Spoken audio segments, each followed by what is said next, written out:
Hello everybody, Don't Cliche here. Welcome to another episode of Don't Disney Movie Reviews. Let's skip the prologue and get right on with the review. Released on March 24th, 1995, the movie is Tall Tale. The film begins in Paradise Valley in 1905, where a farm boy named Daniel Hackett, played by Nick Stahl, is plowing the field at his house. Come on now, get up! Get up, Samson!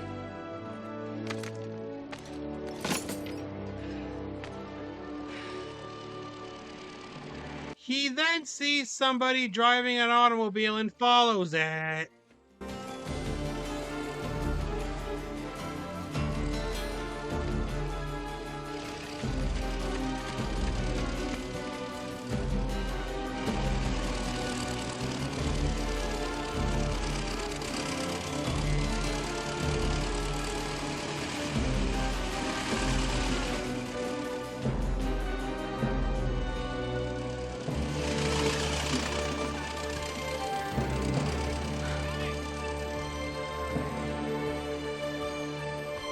He then goes home where his mother Sarah, played by Moira Harris, asks him where he was. Oh, there was a horseless carriage. Oh, I was afraid it was something like that. You and your flights of fancy. Daniel, what are we going to do with you? As if your father and I don't have enough to worry about, what with all that's happening in town. Where's Pa? In the barn, tending to Samson. He then goes into the barn where his father Jonas, played by Stephen Lang, is and apologizes for running off. Sorry ain't good enough.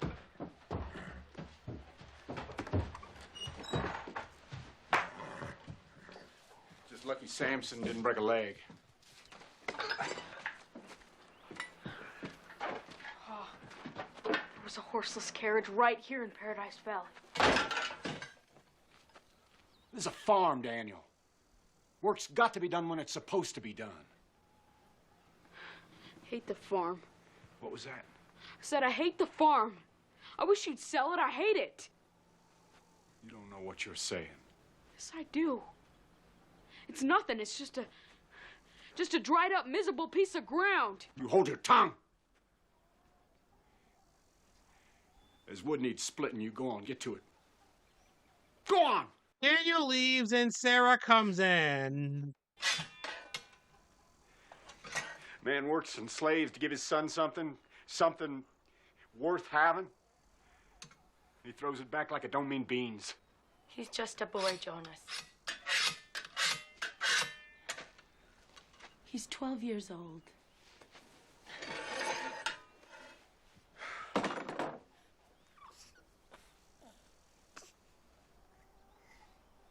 Jonas and Daniel then go fishing, and Jonas tells Daniel about Pecos Bill. However, Daniel doesn't believe in Pecos Bill.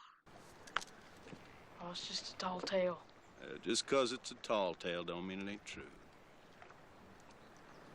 It's crazy talk. Then old Pecos Bill, he swung his lariat and roped a passing twister, and he rode off into the sky. Pa, Pecos Bill ain't real. He's out there, where there's still enough elbow room for a man to wander. He's out there. The land's still young and wild. Later that night, while it's stormy, Jonas leaves and Daniel follows him. At a meeting, it turns out that Paradise Valley is being coveted by a man named J.P. Stiles, played by Scott Glenn, who wants the farmers in the area to hand over their land, and Jonas is in the center of where Stiles wants to develop and refuses to hand over the deed to his farm. I ain't selling. After that, Jonas finds Daniel, gives him the deed, and tells him not to give it to anybody. Daniel runs away, and Stiles and his men then find Jonas, but can't find the deed.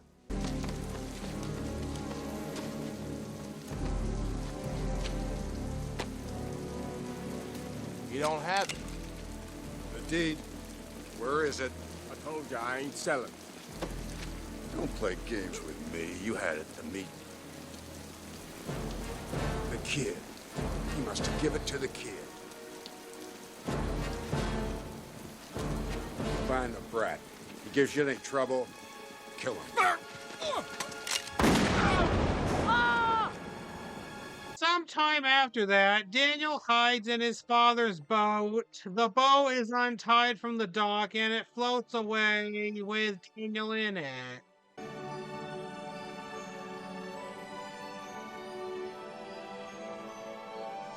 Daniel soon ends up in Texas and is woken up by two men who rob him. Hey, what we got here? Hey, that's mine! Give it back! That's his. He wants it back. Hands up! Hands up! Here's some jingle. We got 16 cents. Hot spit. Any gold in his teeth? Open that mouth, boy. Open it. I count 1. Wider. 2. 4 fillings. Somebody ain't been brushing. Then they're about to kill him, but they get their guns shot out of their hands by Pecos Bill, played by the late Patrick Swayze. Then as they try to run away, Bill lassos them, and then he meets Daniel. Who are you? I'm a ringtail roarer. I can draw faster, shoot straighter, ride harder, and drink longer than any man alive. I ride cyclones and I Got wrestle. a name, don't you? I'm getting to that. I am the rip-snortingest cowboy that ever rode north, south, east, or west of the Rio Grande. I'm Pecos Bill. Yeah. Okay, and I'm Santa Claus. Friendly cuss, ain't he, Widowmaker?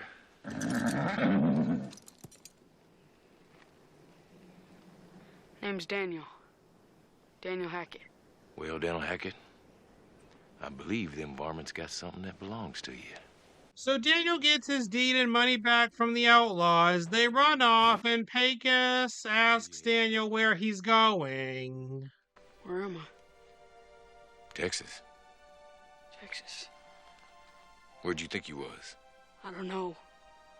Last thing I remember is falling asleep in Paradise Valley. Guess my boat must have gotten loose.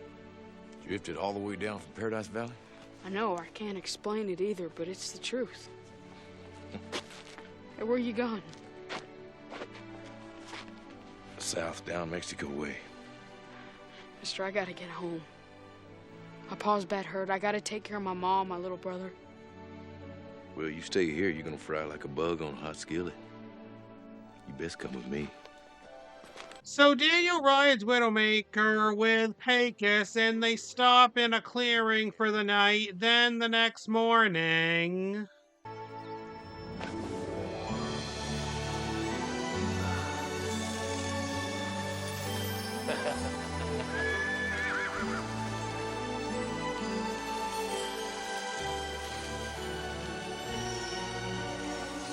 Kind of makes it all worthwhile, don't it?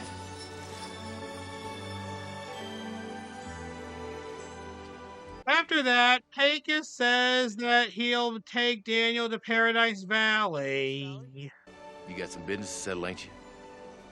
But why? Why would you go out of your way for me? You coming or ain't you? Later at a sawmill, Pecos is looking for Paul Bunyan. He gets into a fight with the workers. Daniel gets stuck on a log which is heading for the saw. But luckily, Pecos saves him and the fight continues. They manage to escape into the woods. What I can't understand is how they know we was coming. Every telegraph. And what? Strings of wire which allow a man, let's say over in San Francisco, talk to a man in New York City. Go on. You telling me a tall tale. There ain't no voice that can carry that far. No, they don't actually talk to each other, see? But word has it that that's coming too. There's a man named Bell. He's claiming that people can be hundreds of miles away and hold a conversation like They're as close as I am to you. Everybody will know everybody else's business. Well, no time at all, ain't gonna be a single place left a man can find any privacy. Tell you about everybody. Everybody and their dog is probably after us by now. Well, used to be when a man got a head start, it meant something. At least we got away. They then get caught in a trap by Paul Bunyan, played by Oliver Platt. Not enough you swindled me out of my camp, robbed me of my trade. Now you want my woods too. You want it all. I'm making my stand. And at least, if I go down swinging, I go down like a man. Yeah. Ah, hush up, you log brain. Pecos, let me take a gander at you.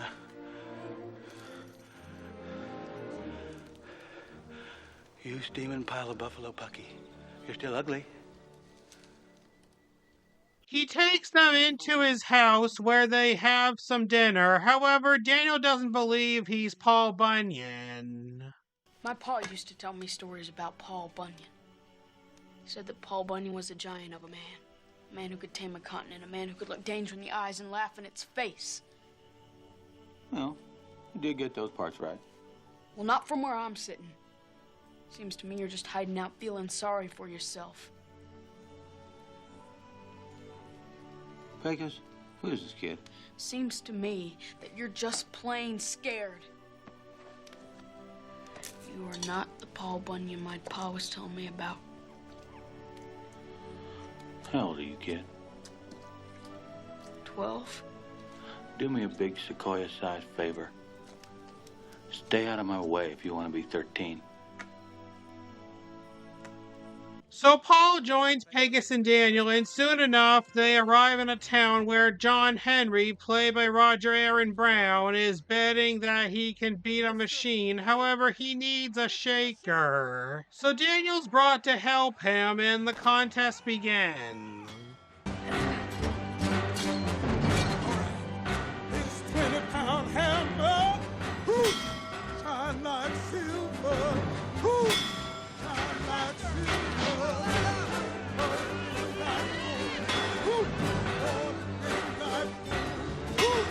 Six-foot jumper, son.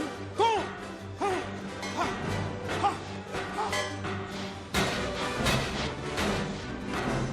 Hurry, boy, hurry.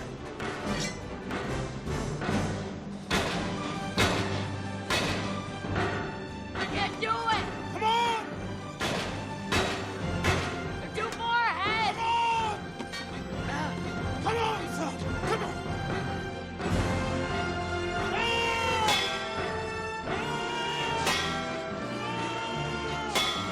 Get up, Daniel! Get up, boy! So the machine wins. Later in a bar, Daniel accidentally spits on a man's shoe, which makes the man angry. So Pegasus offers to buy him a drink. So what are you drinking? Whiskey. Jasper, let me have some whiskey. Shucks. Gentlemen, to Texas. The nearest thing to heaven is God's green earth. You from Texas? I do have that honor, sir. I thought I smelled something funny in here.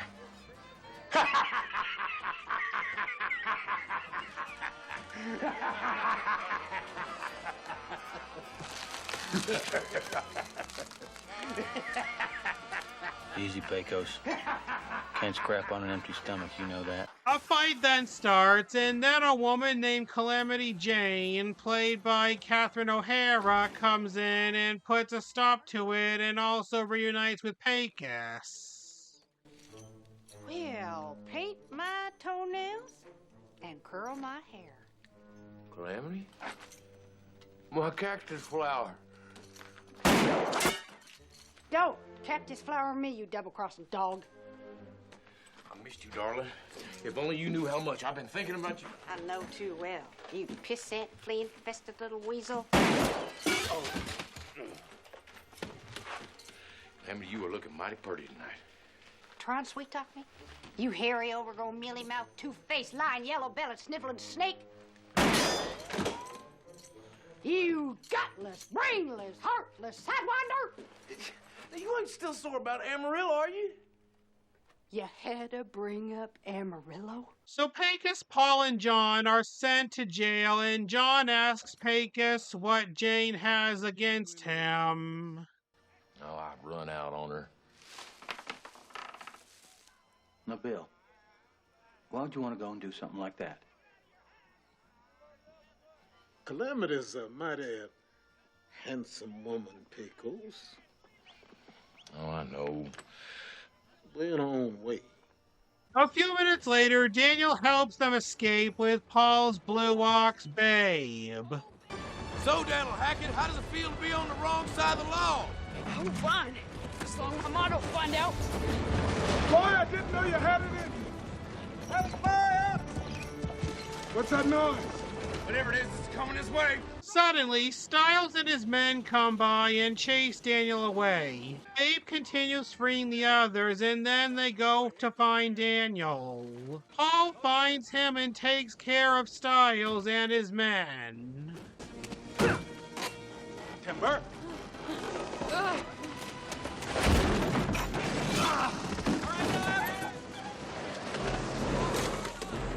Take that, you pissheads! I'm Paul Bunyan! I'm 300 pounds of raging fury! Boom! You're in trouble now! Don't point your little gun at me, you sissy!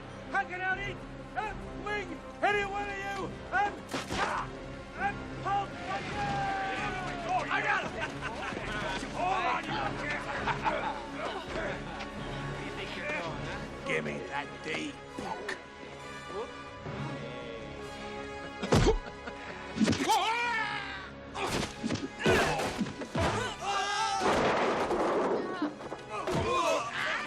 Daniel continues running away from Styles, and they both climb up a water tower.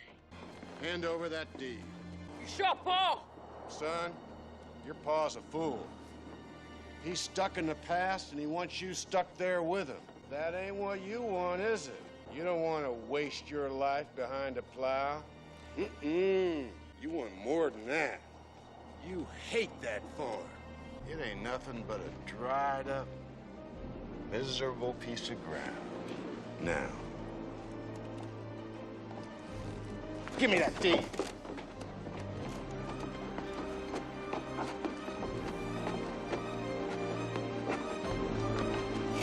Son, you're trying my patience. Give me that deed. Like a good little boy. Paul then shows up, saves Daniel, and then they both run away and escape into a boat with Pecos and John.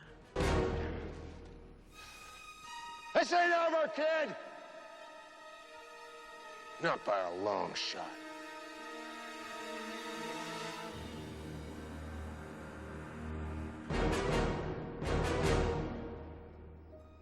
The next day on the river, John and Daniel talk about their fathers to each other. I used to beat a line with my daddy when I was a youngin'. Never caught much, but that was never the point. Fishing's the only time me and Pa actually get along. You two lock horns, huh? As far as Pa's concerned, I can't do nothing right. My daddy was the same way. Always telling me what to do like I didn't have no mind of my own. Exactly. Although I know I should have finished the plowing. I now see he only bothered on account of how much he cared for me. Daddy was just doing the best he knew how. What grieves me, I never got the gumption to tell him how I felt about him. Why not? Daddy got sold downriver. Sold? We were slaves. It's too late for me. Let's hope it's not too late for you. Later that night, while they sit around a fire, Daniel tells them about light bulbs. Electric light bulb. Light bulbs. They're balls of glass which light up 100 times brighter than the brightest candle. Go on. Well, pretty soon people won't need lanterns. Won't have to go chopping wood to make fires. Just turn this little knob and this electric light bulbs just Come on. But I like chopping wood. Pretty soon there won't be no darkness. It'll be like noontime, midnight. How are folks gonna see the stars? You just won't see the stars, I guess. Well, I don't like it. No, sirree, Bob, I don't like it one... Oh. If you ask me, I think he's telling us a tall tale. Yeah, it's a tall tale. That's a tall tale for sure. That's God's honest truth. The next day, they find themselves in a desert with no water. Things got so bad that the whole state of Texas lit on fire, so I hightailed it up to Kansas. Does this story have a point?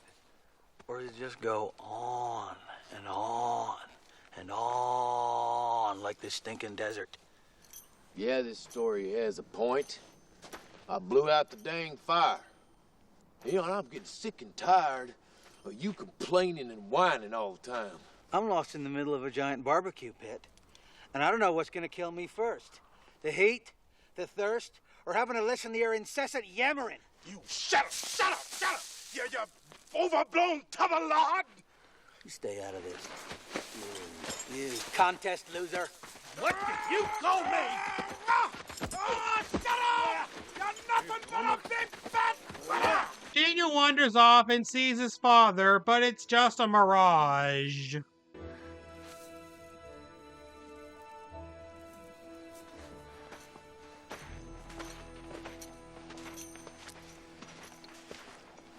It's all right, Daniel. Just a mirage. He was there. It is amazing the things that he'll do to a man.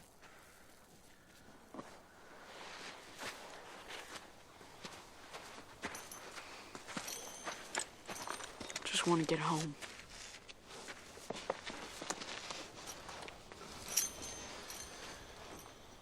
Well, things can't get no worse than this. Later, Styles finds the group and Daniel gives him the deed. He then returns home.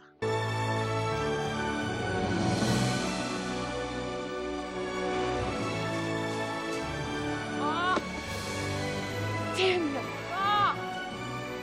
I'm back! I made it back!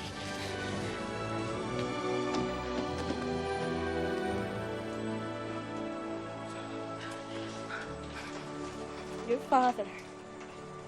He's gonna be all right. He goes into his father's room to see his father, tells him he went on an adventure with Pecos Bill, Paul Bunyan, and John Henry. However, his father tells him that they're selling the farm.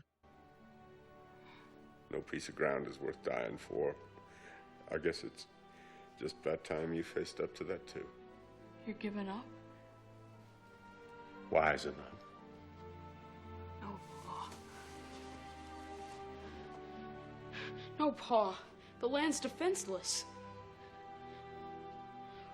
Pa, if you give in, you don't know what's gonna happen here. Daniel, you hurt your father. Now let him rest. Oh, somebody's got to do something. Daniel, please. However, Daniel goes out, stands on some railroad tracks, a Styles train stops, and Daniel tells him to leave Paradise Valley. A little speck of dust like you. You really think you can stop all this? Well, maybe not, but I sure am gonna give it my best shot. All right. Have it your way, then. So Styles orders the train driver to run over Daniel, and suddenly...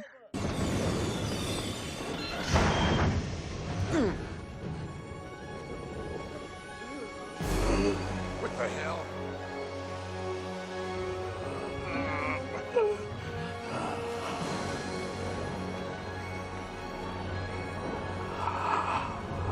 John Henry! Where have you been? Just waiting for you to make your move, Daniel. Just waiting for you to make your move. Pecos then shows up and shoots off the men's trigger fingers.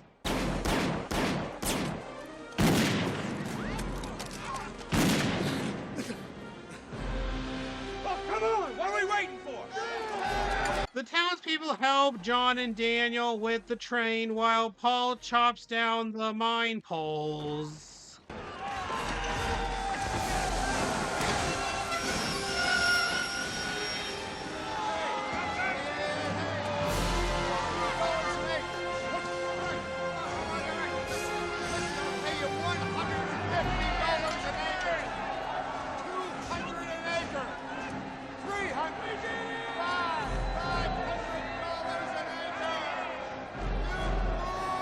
Daniel then goes into the mine to chop down the last pole, but then Styles shows up. All right. I admit it. You got me over a barrel. My back's to the wall. Name your price. I ain't interested. You fool! There'll be others just like me. And more after them and after them. As long as there's a profit to be made, we'll never stop. We're coming. Not through our land! Daniel chops the pole down, which causes the mine to collapse. Styles is killed and Daniel comes out alive. Daniel!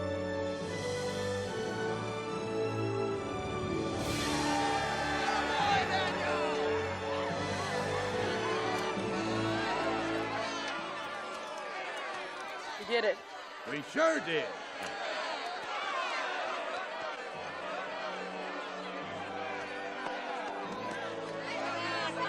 Daniel then returns to his farm and works with his father in the field. It's a bright nice sunset, huh, Pa? Yes, Daniel. It's a good one. Well, time to call it a day. Come on. Let's get washed up for supper. Coming? You go on. Think I'll just stay here at peace? As his father heads to the house, Pecos, John, and Paul come by and say goodbye. Knew you would.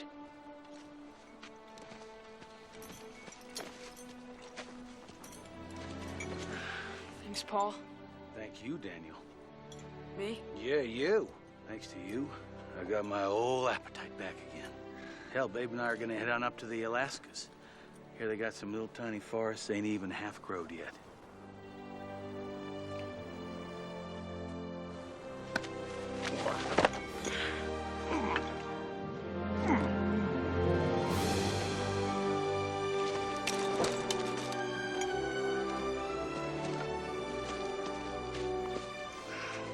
What about you, John Henry?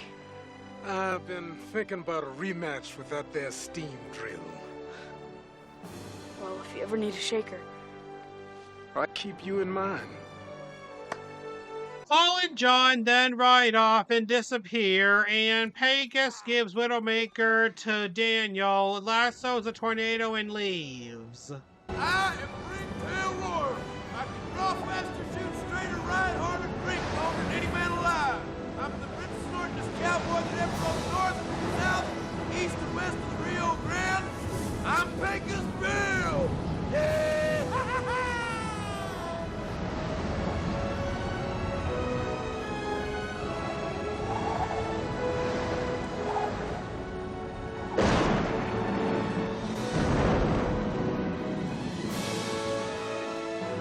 So long, Pecos.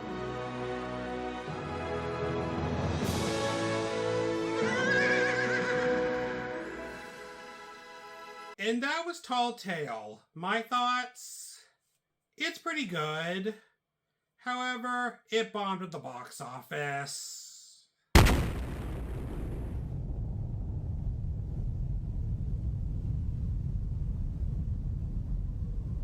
On a budget of $32 million, the film only made more than $8.2 million domestically and got mixed reviews from critics. In the end, I give this film 3.5 stars out of 5. Well, that's it for Tall Tale.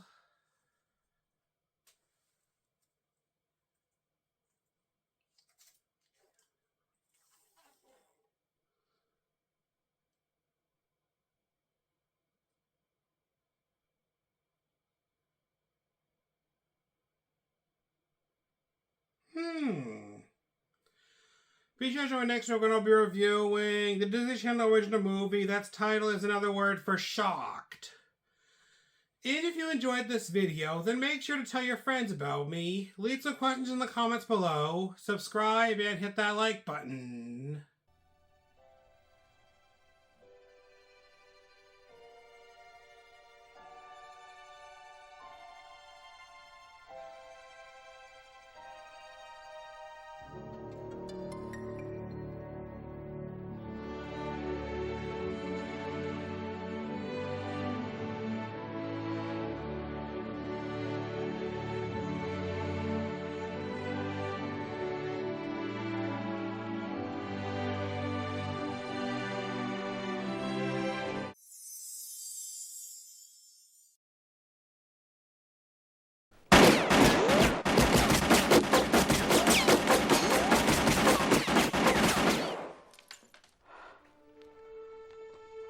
You